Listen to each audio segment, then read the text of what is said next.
Assalamualaikum warahmatullahi wabarakatuh. Saya Imam Mutakin, mahasiswa PPG dalam jabatan 2021 Universitas Profesor Kiai Haji Saifuddin Zuhri Purwokerto dengan nomor peserta PPG 5732 61008109 pada hari ini Sabtu tanggal 27 November 2021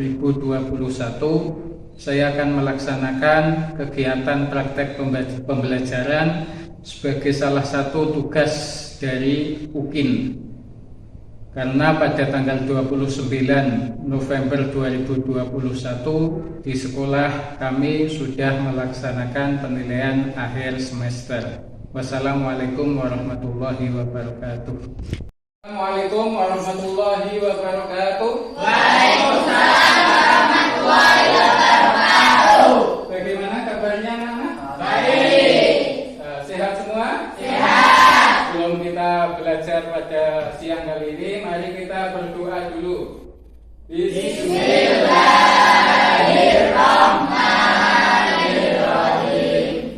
Raditu billahi rabba. Kita mulai belajar biar kita lebih fresh, dapat barokahnya sholawat. Mari kita baca sholawat bareng-bareng. Sholawat Tibul Qulub.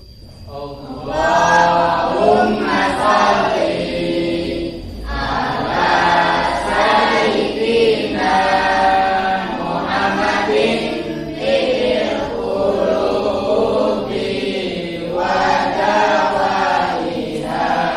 Kita mulai. Ini masuk semua ya? Alhamdulillah sehat semua, masuk semua. Kemudian pelajaran kemarin kita membahas apa? Cara mengingatkan imam yang lupa. Bagaimana cara mengingatkan imam yang lupa ketika makmumnya laki-laki? Membaca tasbih atau subhanallah. Kalau makmumnya perempuan? Menumpukan telapak tangan, punggung telapak tangan ke punggung tangan yang sebelah kiri. Untuk materi sekarang tentang zikir dan berdoa setelah sholat. Kalau sholat biasa zikir, berdoa atau tidak? Atau langsung pulang? Zikir dulu. Ini nanti kita akan membahas tentang masalah berzikir dan berdoa setelah sholat. Jadi gini, di antara keistimewaan zikir itu ada sebuah kisah namanya seorang ulama, Hasan Al-Basri. Hasan Al-Basri itu seorang ulama. Suatu ketika dia itu pergi ke daerah Kufah, jadi mengembara untuk berdakwah.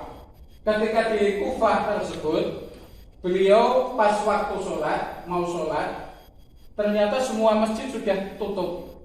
Masjid sudah tutup, tidak ada yang dibuka. Akhirnya dia mencari tempat untuk sholat di perumahan. Sampai pada suatu ketika dia itu mampir ke sebuah warung makan. Tujuannya di samping untuk makan, dia juga untuk istilahnya mau sholat di situ. Ketika Hasan Basri lagi makan, dia melihat penjaga warung itu selalu bibirnya komat kamit, selalu baca zikir terus. Sampai setelah makan, Hasan Basri itu tanya kepada penjaga warung tadi, "Pak, kenapa jenengan kok dari tadi bibirnya komat kamit terus baca apa?" Jawab dia, "Saya selama berjualan ini sambil membaca sholawat, sambil membaca zikir. Karena saya punya satu hajat yang belum terpenuhi." Kemudian Hasan Al-Basri tanya kepada penjaga warung tersebut, "Lah hajat jenengan apa?" "Saya semua hajat alhamdulillah keinginan saya sudah terpenuhi. Cuman satu hajat saya yang belum terpenuhi. Saya ingin bertemu seorang ulama besar yang bernama Hasan Al-Basri." Ternyata dia itu yang tidak tahu yang makan di warungnya ternyata Hasan Al-Basri, orang yang selama ini diidam-idamkan dia ingin bertemu dengan beliau. Itu diantara hikmah daripada zikir, diantara semua hajatnya dikabulkan oleh Allah dari jalan yang dia tidak disangka-sangka. Ternyata Hasan Basri datang ke situ tanpa permintaan dia, karena Hasan Basri justru datang ke tempat itu, dan orang yang ingin bertemu Hasan Basri bisa bertemu dengan Hasan Al-Basri karena fadilahnya dia selalu berzikir, selalu membaca sholawat. Itu diantara perlunya kita untuk selalu berzikir, berdoa, terutama sehabis sholat. Kemudian untuk tujuan pembelajaran di pagi hari ini, tujuan pembelajaran di pagi hari ini setelah kita nanti mengikuti pembelajaran, diharapkan kalian bisa membedakan pengertian berzikir dan berdoa setelah sholat dengan benar. Kemudian tujuan yang kedua, setelah pembelajaran ini kalian bisa menyusun secara terperinci waktu dan tempat yang utama untuk berdoa dan berzikir dengan benar. Kemudian membuat kesimpulan tentang pentingnya berzikir dan berdoa setelah sholat fardu 5 waktu berdasarkan Al-Quran dan hadis. Kemudian yang keempat, nanti setelah mengikuti pembelajaran kali ini diharapkan kalian bisa mendemonstrasikan, bisa mempraktekkan tata cara berzikir dan berdoa sholat fardu dengan benar. Ini tujuan pembelajaran kita pada kali ini. Untuk langkah pertama, mari kita simak video berikut ini.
Video tayangan video tentang zikir. Kemudian mari kita amati gambar berikut ini. Ayo, ini gambar apa, anak-anak? Orang berdoa. Orang berdoa yang bagaimana ini? Ya, sendirian. Kalau ini berjamaah atau bareng-bareng. Artinya kita berdoa boleh atau berjamaah. Kita berdoa boleh sendiri, boleh berjamaah. Kalau ini orang berdoa di mana, yo? Di masjid. Kalau ini di laut. Artinya di mana? Pengamatan kalian di mana? Maksudnya? Berdoa itu boleh di mana-mana, boleh di masjid, boleh di lautan, boleh di mana-mana. Yang penting kita dalam keadaan bersuci. Kemudian setelah kita mengamati gambar tadi, mengamati video tadi, coba kalian baca materi tentang berzikir. Saya kasih waktu 5 menit untuk kalian membaca materi tentang berdoa dan berzikir.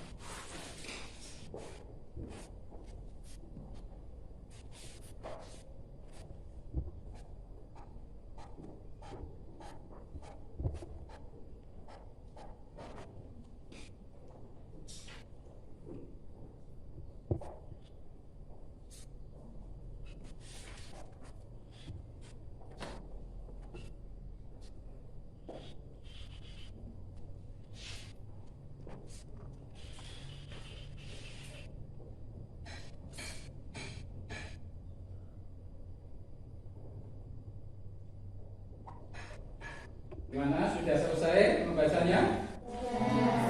Sudah selesai. Tadi kita sudah mengamati lewat tayangan video, kemudian gambar, kemudian tadi kalian sudah membaca materi.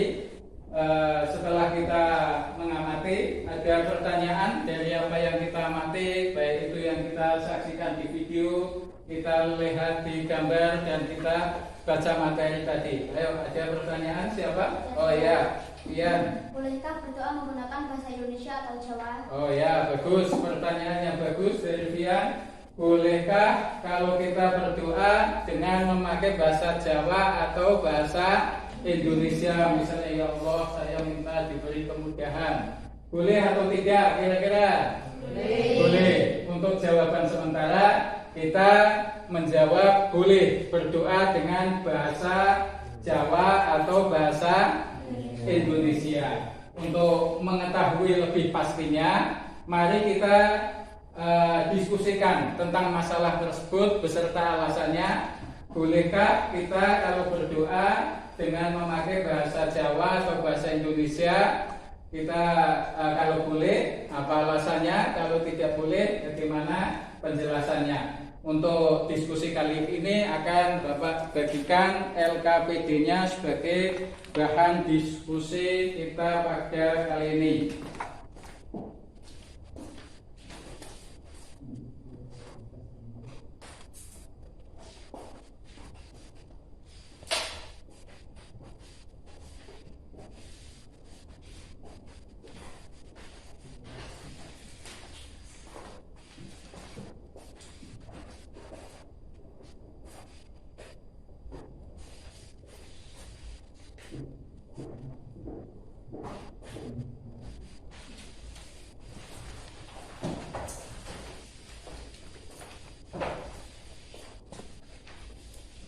Ayo sekarang kita diskusikan tentang masalah tersebut, bagaimana hukumnya, boleh atau tidak ketika kita berdoa dengan bahasa selain bahasa Arab, yaitu bahasa Jawa atau bahasa Indonesia.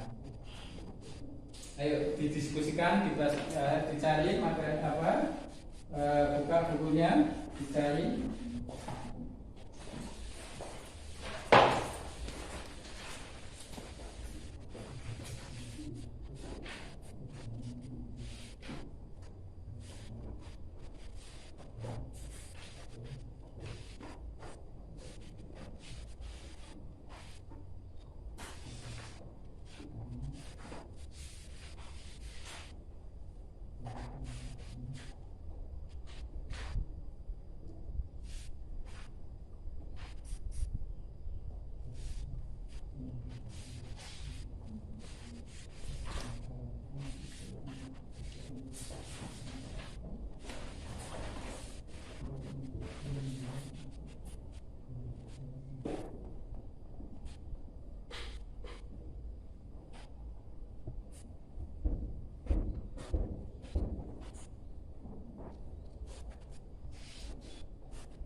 Ayo didiskusikan.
Saya kira diskusinya sudah selesai. Sudah selesai. Ya, nanti di antara masing-masing kelompok ada yang mempresentasikan hasil diskusinya di depan sini. Ya, mulai dari kelompok yang paling utara. Ayo maju di sini. Maju. Saya ulangi lagi, bagaimana tadi pertanyaannya? Bagaimana kalau berdoa dengan bahasa Jawa atau bahasa Indonesia? Boleh atau tidak? Ayo, mulai kelompok yang pertama. Boleh, karena Allah mengetahui semua bahasa. Ya sudah, jawabannya boleh. Karena semua bahasa itu pasti Allah mengetahuinya. Untuk kelompok kedua, ayo, bagaimana hukumnya berdoa dengan bahasa selain bahasa Arab? Boleh, asal memenuhi syarat-syarat doa, yaitu duduk dari hadis dan najis. Ya sudah, boleh asal memenuhi dari syarat-syarat doa atau ketentuan-ketentuan dalam berdoa. Kelompok yang ketiga, ayo sini. Boleh, asalkan sesuai dengan tuntunan Nabi. Ya, boleh asalkan dengan tuntunan Nabi. Ayo kelompok yang keempat, sini.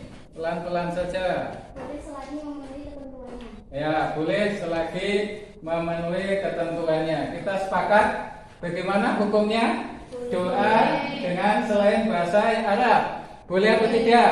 Boleh. Yang penting kita mengetahui tata cara adab-adab berdoa. Ayo perhatikan sini. Di antara adab-adab berdoa, ya, walaupun ini tidak wajib, adab-adab berdoa yang pertama suci, ya.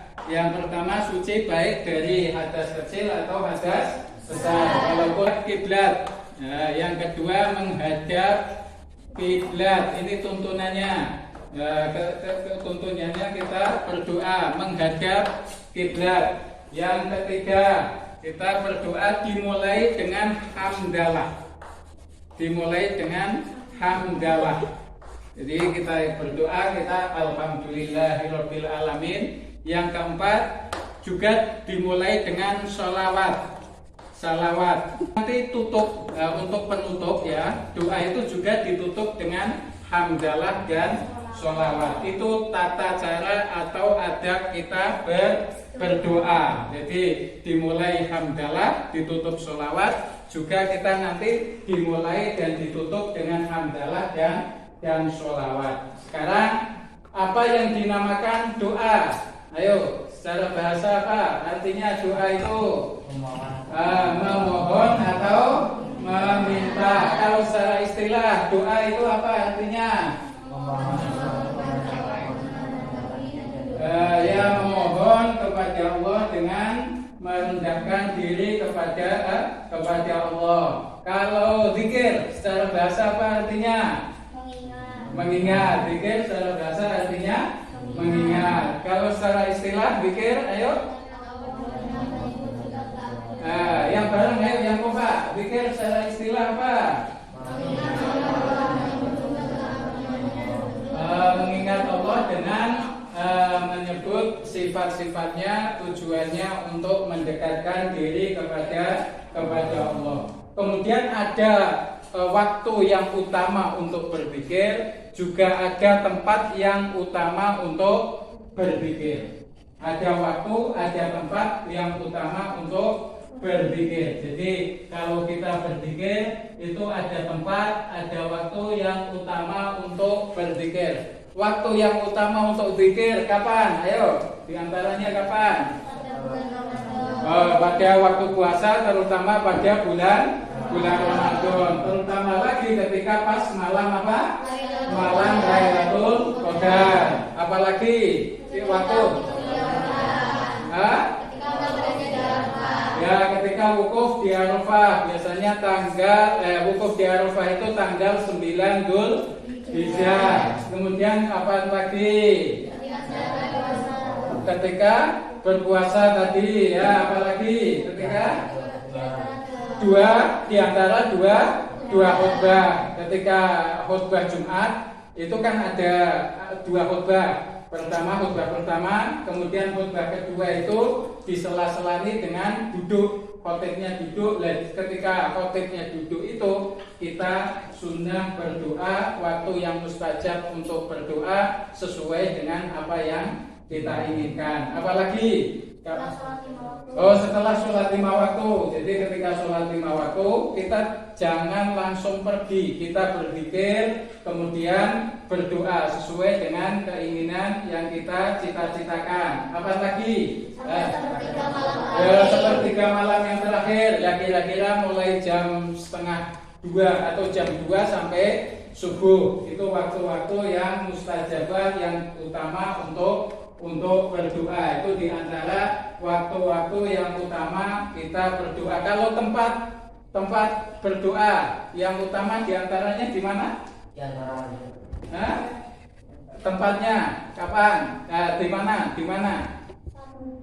Saat melihat Ka'bah. Ketika kita melihat Ka'bah itu sunnah untuk berdoa, karena itu termasuk tempat yang mustajabah. Ada lagi apa? Tempat di mana? Ketika melakukan tawaf. Ketika tawaf itu mengelilingi Ka'bah 7 kali. Di situ adalah tempat yang mustajabah, yang utama untuk berdoa. Apalagi di Multazam itu antara pintu Ka'bah dan Hajar Aswad. Baik, kemudian di mana? Di Bukit Sofa, di Bukit Marwah. Itu kalau tempat-tempatnya kebanyakan ada di Mekah sana. Tapi untuk kita yang di Indonesia sebaiknya kita kalau berdoa mencari waktu-waktu yang tepat, termasuk setelah selesai menjalankan sholat 5 waktu.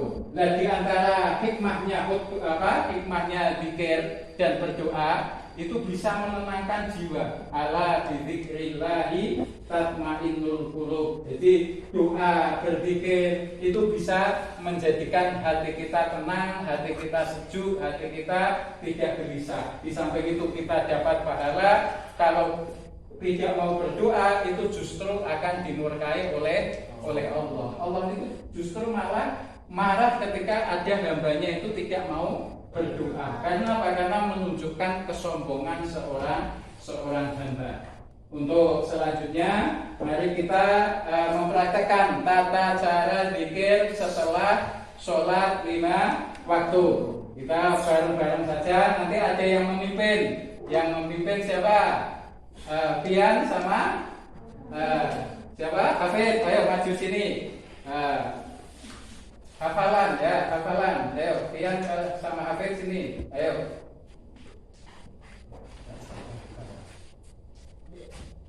Ayo semua mengikuti. Mulai ketika setelah sholat, Assalamualaikum warahmatullahi. Kemudian kita langsung zikir. Ayo kita baca. Astaghfirullahaladzim. Astaghfirullahaladzim. Astaghfirullahaladzim. Alladzi la ilaha illa huwas hayyul qayyum wa atubu ilaihi. Allahumma antas salam wa minkas salam wa ilaika ya'udus salam.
tadi ya. Sudah.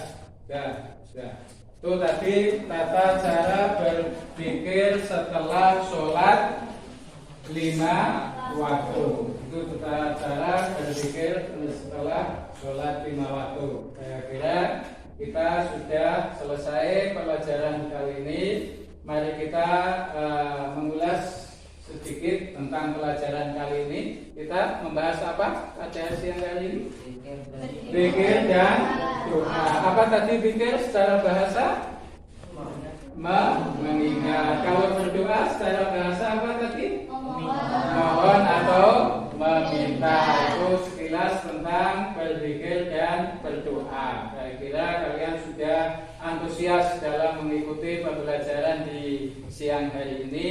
Mudah-mudahan kita dapat ilmu yang manfaat, dapat ilmu yang barokah. Amin amin ya robbal alamin. Untuk pertemuan mendatang kelihatannya kita sudah menjalani ujian akhir semester. Saya harap kalian untuk belajar yang sungguh-sungguh untuk menghadapi ujian akhir semester. Di samping itu kita perlu berdoa, memohon kepada Allah mudah-mudahan ketika menghadapi ujian akhir semester nanti kita diberi kemudahan, kemudian bisa sukses semua. Amin ya robbal alamin. Kemudian pesan Bapak yang terakhir, kalian jaga kesehatan, jangan musim hujan ini jangan main hujan-hujanan sembarangan, apalagi mau menghadapi ujian akhir semester. Jaga kesehatan, selalu kita belajar, berdoa, tidur yang cukup ya. Jangan lupa sholat berjamaah 5 waktu, jangan sampai ditinggalkan. Untuk tes ya, untuk penilaian akan saya bagikan soalnya, besok dikumpulkan ya. Ini untuk materi tes pertemuan kali ini.